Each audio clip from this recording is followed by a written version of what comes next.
यहाँ देखेंगे Thales theorem को, जिसको बेसिक प्रोपोर्शनैलिटी थ्योरम भी बोलते हैं, शॉर्टकट में बीपीटी भी बोलते हैं। ठीक है, if a line is drawn parallel to one side of a triangle intersecting the other two sides, it divides दो साइड्स इन सेम रेशियो। ठीक है बेटा, तो हम एक ट्रायंगल ड्रॉ कर लेंगे, ठीक है, और कोई एक साइड को इसकी क्या करेंगे बेटा, एक लाइन को ड्रॉ करेंगे इसके पैरेलल में। ठीक है, ये तो गिवन में इसमें क्या लिखेंगे, जब प्रूफ करने शुरू करेंगे तो given to proof construction proof सब लिखते हैं ना, तो गिवन में क्या लिखेंगे बेटा, ABC is a triangle in which DE is parallel to BC, DE parallel है बीसी का, ये गिवन है।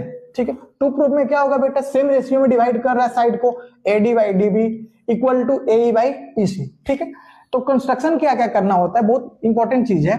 बी से ई को ज्वाइन करा लेंगे, सी से डी को ज्वाइन करा लेंगे, और एक परपेंडिकुलर ड्रॉ करेंगे डीएम, जिस किस पे बेटा, एई पे, और एक परपेंडिकुलर ड्रॉ करेंगे एएन किस पे बेटा, एडी पे। ठीक है, अब क्या करेंगे बेटा, प्रूफ में एरिया ऑफ ट्रायंगल एडीई और एरिया ऑफ ट्रायंगल बीडीई को डिवाइड करेंगे। ऐसा क्यों कर रहे हैं भाई, क्योंकि एडी और डीबी हमको लेना है, तो एडी किस में आ रहा है, ए डीई ट्रायंगल में, और डीबी किस में आ रहा है, चाहे बीडी किस में आ रहा है बेटा, बीडीई में। ठीक है, इस वजह से ये दोनों ट्रायंगल लिए हैं और इस ट्रायंगल को डिवाइड कर लिए। एक एक करके डिवाइड करने का कोई मतलब नहीं बनना, डायरेक्ट कर लो।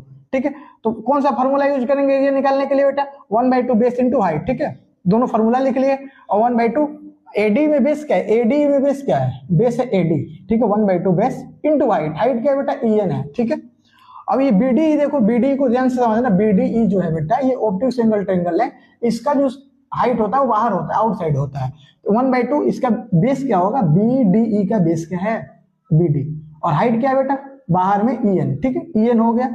अब इसको जब कट करेंगे ईएन से एन क्रॉस हो जाएगा, ईएन से एन कट, 1/2 से 1/2 बचेगा क्या, एडी बाई डीबी, पहला इक्वेशन मान लेंगे।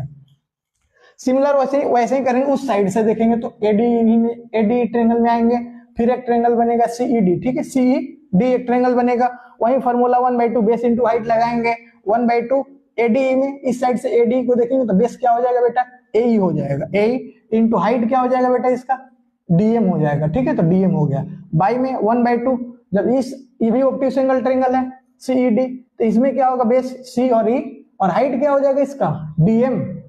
ऐसे हाइट लेने में दिक्कत हो रहा है तो क्या करना है, ऊपर वाला जो इजीली हाइट तुम ले पा रहे हो वही हाइट नीचे भी लिख देना। ठीक है, अब ये हाइट से ये हाइट कैंसिल, 1/2 से 1/2 कैंसिल, ए बाई सी हो जाएगा। Equation number 2।